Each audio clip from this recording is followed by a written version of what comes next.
All right, we are back for another midweek segment.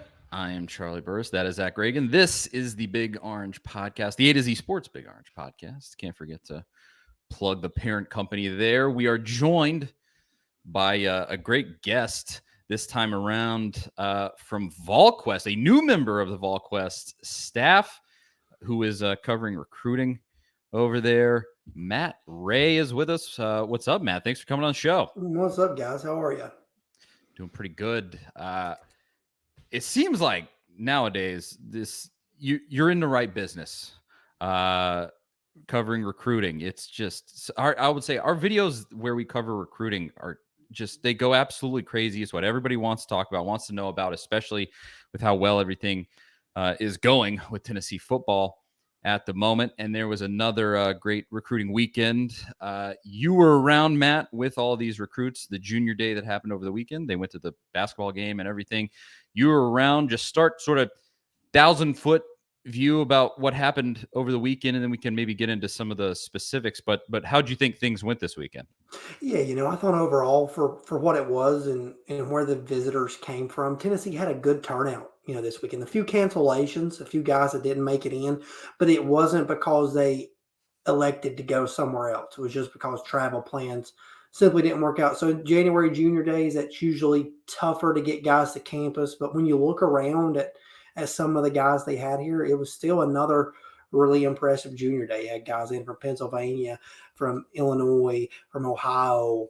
So overall, I think it was a good junior day as Tennessee's starting to kind of lay the foundation in this 2024 class. What's it been like for you? This used to be like the biggest day of the year, right? I mean, National Signing Day, people would take off work.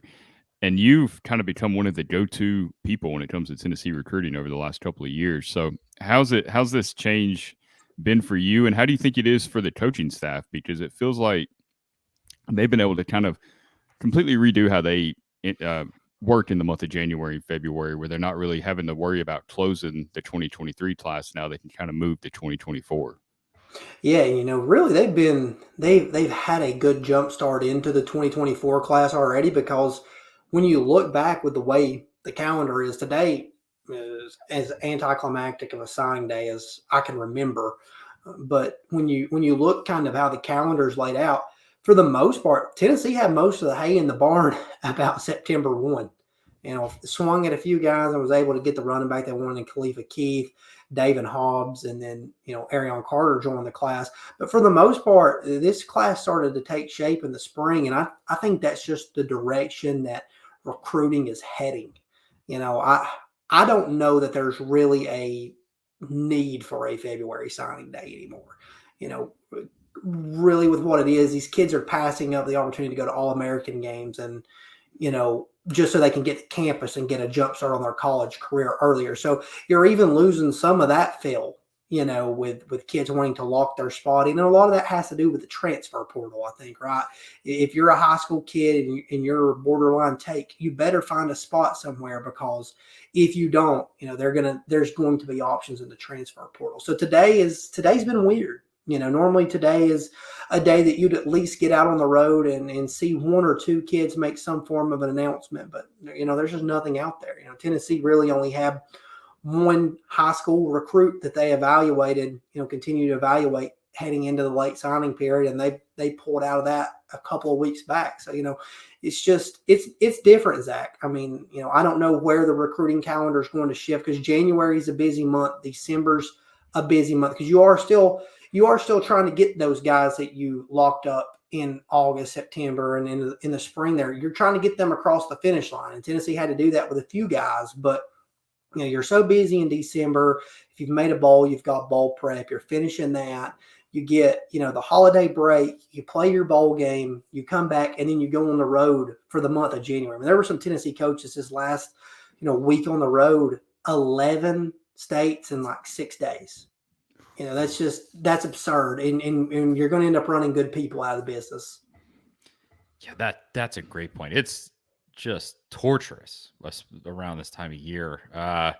Well, on that note, one of the criticisms, I guess, if you want to call it that, one of the things that people were skeptical of when Heupel came in was recruiting. He just got a top 10 class on most of the services. At least it ended up being a top 10 class.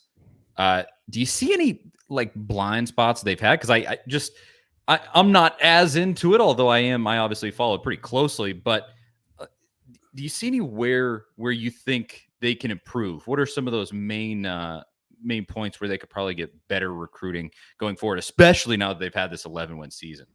Yeah, I think for them, one thing when they came in was trying to overcome some of the hurdles of the negative narrative that was out there about Tennessee. Tennessee's going to get the death penalty. Tennessee, you're never going to play in a bowl game if you go there.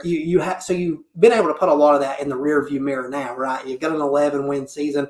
I think one of the biggest things for Tennessee now is you have to be able to expand your board a little bit.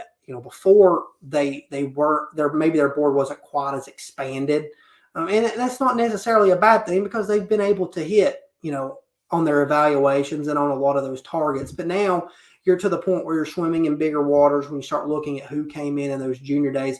You're not going to shoot, 85, 90% in those battles. It doesn't happen. No one's going to when you look at the talent that's been through. So, I think maybe expanding their board a little bit. But overall, I think, like you said, that was one of the biggest question marks for Josh Heupel coming in. I think people knew that they would score points. What would the defense eventually look like was, obviously another key, and we're still learning about that. But I think as far as a recruiting head coach, Josh Heupel is, more than anyone could have expected for him. There's a lot of effort, a lot of time, and then his relatability, I think is the biggest thing for Tennessee and a lot of the success that they've had. It was one of the reasons they were able to beat Alabama for Arion Carter. Was one of the reasons they were able to beat Alabama and Georgia for David Hobbs. Obviously their position coaches and recruiting coaches played key into that, but Josh Heupel was just as involved. And I think in today's world, it's a 24/7, 365 game, and he didn't put any of those recruitments on the back burner. So I think he's answered that question so far. Yeah, it really does seem like he's been very enthusiastic about recruiting, and sometimes you don't necessarily see that from head coaches. He really seems like he fits into that mold. I know one thing I know the answer before I even ask you this, but it's been floating around. People still asking about it this week on social media. Do you think Tennessee ever took a swing at Deuce Robinson, the 5-star tight end that's still out there? That I guess he's probably heading to maybe Georgia or USC seems to be the feeling. Did Tennessee ever have a chance there, especially with the baseball aspect? Yeah, with the baseball aspect, trying to weigh out those two for the majority of his cycle. I mean, having the chance to play with Nico caught his attention, but there was never really anything, going there. And now it appears he's going to, hold his signing off and see what comes with the MLB prospect side of things. And yeah, I mean, that's a guy that is going to have so many options at the end of the day. I don't know that he knows what he's going to do, but if that comes about maybe November, you may have a chance to get him to campus and work on things. But yeah, there was never really any traction there other than, some mutual interest with Nico and the, conversation of, potentially teaming up. But that's across the board. Everybody, you hang out with somebody for a while. That's your boy until you leave, right? That's one thing I wanted to follow up real quick. Is Nico, is that something that you hear a lot from talking to these 2024 kids and maybe even some of the 2025 kids? Does his presence come up and kind of make Tennessee more attractive option because of he's in the in this class? It does, and even more so. On3 recently moved him to the number 1 recruit in the country, and even more so. I think since then in some of those conversations is, you hear that Tennessee is building these, is building the program the right way. And then, they got the top quarterback or one of the top quarterbacks. Now they've got the top player, and that continues to come up. And, I go back, I've probably referenced this 4 or 5 times in the last 2 weeks. But, having a chance to talk with Kelsey Pope after the Orange Bowl in Miami during the open locker room, one of the things that he told me in conversation was that I specifically asked, you didn't have Jalen Hyatt tonight. You didn't have Cedric Tillman, but then you had Squirrel White, Ramel Keaton, and Brew McCoy all step up in huge ways. Like how much does a night like tonight help you on the recruiting trail? And he basically said, we're pointing to a product now, not a vision. And, I think that that's something that, with Nico, it's, obviously to the 2023 class, he was big in that. He was active in group messages and talking and things like that. But, I think 2024s, 2025s are looking on going, well, he's committed there, but is that where he ends up? Now he's signed there, he's enrolled, he's gone through practice. So it's another one of those instances where you're pointing towards, that product of bringing in the top quarterback, the top player, instead of the vision of that's where we want to go.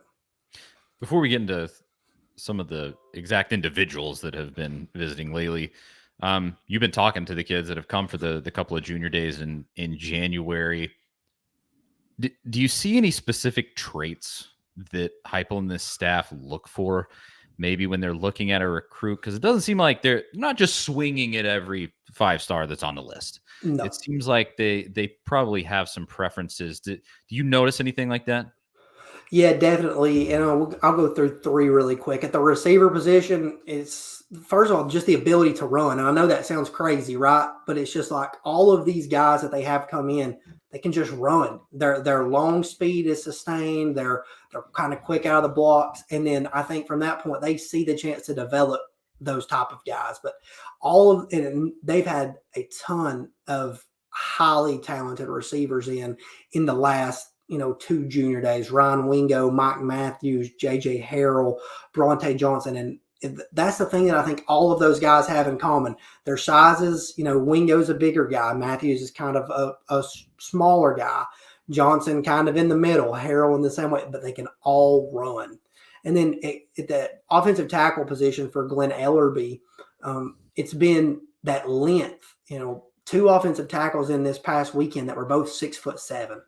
They look like their arms are hanging down below their knees. So it's that length to add to the frame, and I think that's something that they covet is athleticism and length at the tackle position. And then on the defensive line, you haven't really seen in the couple of years at Tennessee, Josh Heupel's been at Tennessee, you haven't seen Tennessee really sign just that big space eater, nose tackle type guy that you're used to seeing in SEC defenses, but you see them go again for length and that quick twitch. And 2 of the guys that they had in, Cam Franklin and Williams Nwaneri, they're extremely long and they're extremely athletic, and they remind me a lot of Dave and Hobbs. All of those seem to go together. Those are all 3 guys that are all 5 stars, depending on where you look. But that's something that I think they think that they can out athletic guards, with that that quick twitch and that length. So they're able to be disruptive in the run game, and that's something this fall that Tennessee was really good at. And as they continue to recruit, something they should only get better at. That's interesting. Do you think that comes from Josh Heupel's vision, Tim Banks' vision as the defensive coordinator, or is that Rodney Gardner's preference? Where do you think that kind of comes from with the defensive tackle? I think it's a little bit of Tim Banks and Rodney Garner, a combination of both, to be honest with you. I think Tennessee likes to be aggressive, on the defensive side of the football. And when you're looking at this offense, and the defense got better throughout the year. The South Carolina game is what it is. They ran into a buzzsaw that night. I think if you play that game nine more times, Tennessee probably wins 9 of 10. But they ran into what they ran into. But the defense, I think, improved, and a lot of that had to do with they were more set up to take those chances this fall and be aggressive. And I think that's got a lot to do with it. It's hard to get home with a 4-man front unless you have some of those guys that can win one-on-one. And right now in the world of recruiting, there's just not a lot of those big space eaters inside that are winning one-on-one. Over the past 2 cycles, there's been a handful. And I don't know why that is, but it's just kind of like the offensive tackle drought that there was for a couple of years. There was none of these 6'7" offensive tackles hanging around, where over the last 2 classes here now, it seemed like there's a bunch of them. So I think that a combination of what's available, Zach, and then a combination of that's what they want to do defensively is really what plays into that. Out of everybody that's been here through the month of January, is there anybody that you saw that was like the real standout and that also has a realistic chance of coming to Tennessee? I think people would probably like to see it through that lens. Like, this guy looks great and he might really be a realistic option here. Was there anybody like that came? Well, the getting Williams Nwaneri here was big for Tennessee. They quietly laid a good foundation that recruitment. He's very open to what Tennessee does on the defensive front. And then to see him in person, because we had him rated, On3 has him rated as the top defensive lineman in the class. And I'm looking at the frame, and it's one of those things where I'm like, I want to see this kid. And then it lines up. He has, all the tools that you would look for. He already looks like he could, be playing college football. But for me, again, the battle that I'm the most interested in, I think right now in this recruiting cycle, is Mike Matthews from Parkview in Georgia. He chose to come up to Tennessee for the first junior day, and he chose to do that over going to Georgia's national championship parade that day. And he's a guy that's probably the top, he's the top athlete in the class. He lists as a receiver, but he could be a 5-star safety if he wanted to be. I think Tennessee impressed him enough during the Alabama game that there's at least a chance there. Is he going to leave the state? Clemson's heavily involved, but he's really weighing his options. His mom's actively involved in the process, and they both came away impressed, from that first junior day weekend. So that's one that I'm very interested to see how that goes. And he's a phenomenal athlete. Auburn recently offered him as a dual sport athlete to play basketball and football. So he's a guy that, anytime Mike Matthews is on campus, he catches your attention. It seems like we hear about these dual sport athletes quite a bit in the recruiting process, but it never seems like they usually end up playing one or two or both sports that they plan on. Have you seen that yet, or you still hear that a lot on the recruiting trail out there? You don't hear it as much. I mean, it's something that seemed like five years ago you heard a lot more of, baseball, but even then it seemed like whichever team you signed, to go scholarship with, it seemed like that's where you ended up. Like Trayvon Flowers, he got out of his, letter of intent to Kentucky to play baseball to come to Tennessee. And I don't know that he ever practiced with the baseball team when he was here. He may have, if he did, I don't remember it, but you just don't see that as much anymore. And it felt like somebody that needed a big swing to open the door to the Mike Matthews recruitment would do something like that, because he's been shining on the hardwood for the past month and a half at Parkview,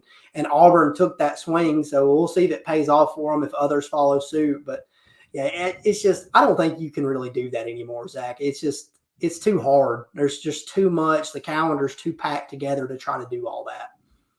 So we had talked in recent weeks about Tennessee just needing depth at quarterback, and that essentially the piece they were looking to pick up doesn't really exist. It's kind of a guy who would for sure sit on the bench and be okay with that behind Milton and potentially Nico also.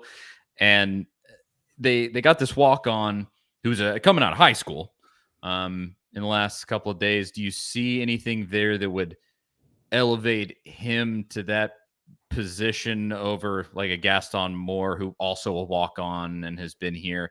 Are they just looking for those guys to be those depth pieces, and they're going to be all right with that? Yeah, that's exactly what they're looking for right now with that position. And like you said, that piece that you're looking for when Taven Jackson does go to the transfer portal, it just doesn't exist. I mean, it's just anybody that's in the transfer portal seeking scholarship, man, Tennessee's quarterback room's not the place for you right now. I mean, that's just, the simple fact of the matter. But Ryan Dameron, he can spin it. He's a guy, he had a full ride to ETSU. He chose to come to Tennessee over that. So he can be that Gaston Moore for you. And, maybe he gets some mop-up reps, and later on in his career, he's able to transfer somewhere and try to be the guy. But he's a guy that he's confident, in his ability. So he'll come here and compete. You won't have to worry about him. He'll be in meetings. He'll do what he's supposed to. And I think that's really all you can ask for, right now out of that position. And a conversation that we've kind of had is, how hard is it going to be to carry 3 scholarship quarterbacks, in today's world of the transfer portal? I think it's only going to get increasingly harder, not just at Tennessee, but at every school. Are there any of these in the 2023 class that that's on campus now and has been practicing? Is there anybody from that class? I mean, you've obviously been following these guys throughout their high school career. Any of them that you think can be instant contributors for Tennessee in 2023? I know. Obviously, Tennessee doesn't want to go into the season hoping to rely on a true freshman, but can any jump up there and make an impact? Yeah, I think you're right. Tennessee doesn't hope to do that, but there's some of these guys that can play.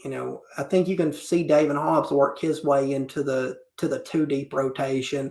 How does that cornerback position play out during the spring and post spring? What does that room look like?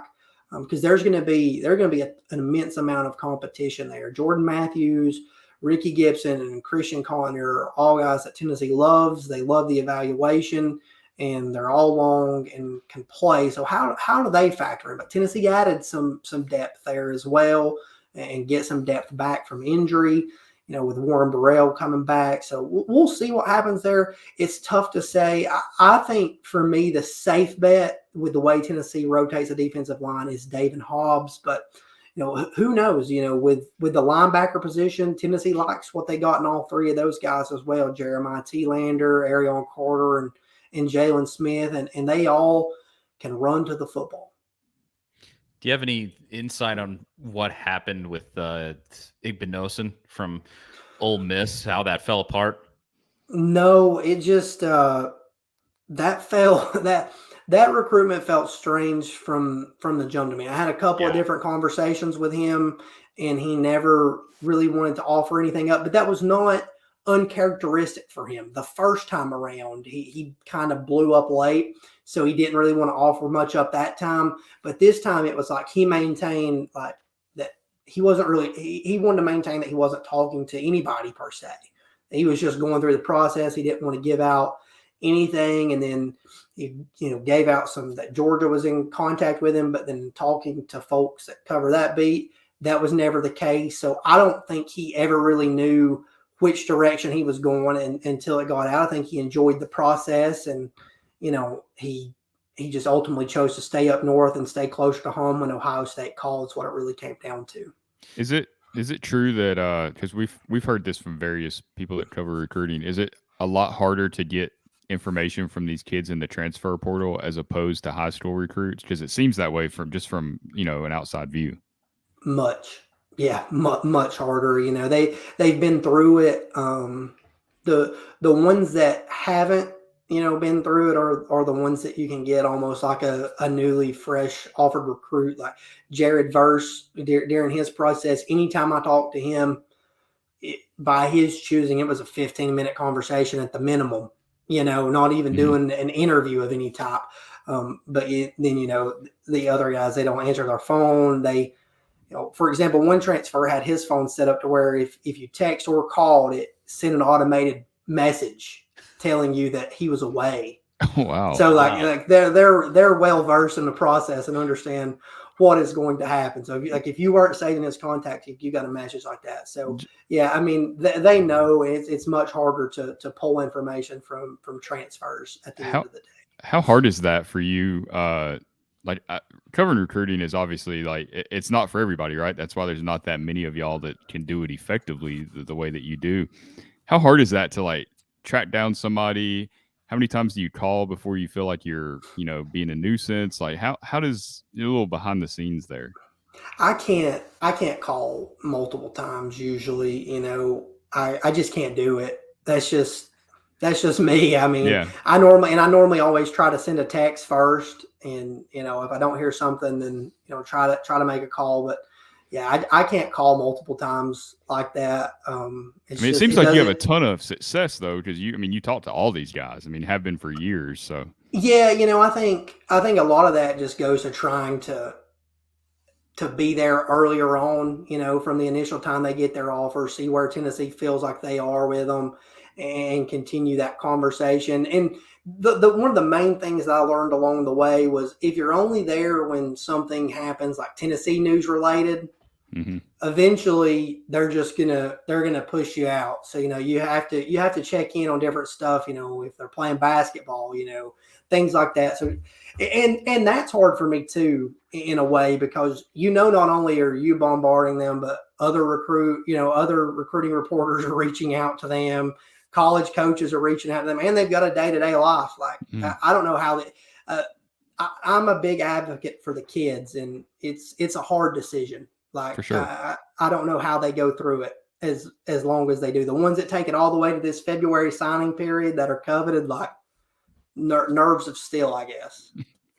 Well, I'll make this last question. You've been generous with your time, Matt. We appreciate it. Yeah, man. I just with recruiting. Wow, I had a question. I just blanked on it. I was thinking about it that whole time. Anyway, wow, that was. I got too much of that other full-time work stuff. I know you. I was thinking that question was really interesting, and it got me off track. Anyway, with recruiting and reach, it was something about reaching out to these kids. I'm trying to remember, and it's not coming to me. Damn it. Anyway, this is great podcasting. That's literally never happened to me in interviews. I can attest to that. That's embarrassing. Yeah. Anyway, that's true. Okay. Well, Matt. Since I don't have the last question that I was going to ask, this is ridiculous. Where can people find you to give all of your anything you have to plug? Yeah, you can find me at Matt_Ray_ on social media, and then come join us at the Volquest community. I'm just adapting and learning to it myself. I've only been there a month today, but you guys come over. We'd love to have whoever. But that's pretty much it for me. There you go. Go over to Volquest, subscribe. Best info in the business over there. I think that is it for the week. I'm going to keep trying to think of the question that I was supposed to ask so that I don't look like a total idiot. It's still not coming to me. Nope. Tweet it out about 7 o'clock tonight. Yeah, just draw it to me about 7 or not. That is really frustrating. Anywho, Charlie Burris, that's Zach Reagan, and that is Matt Ray from Volquest. Appreciate you watching, and we'll talk to y'all next week.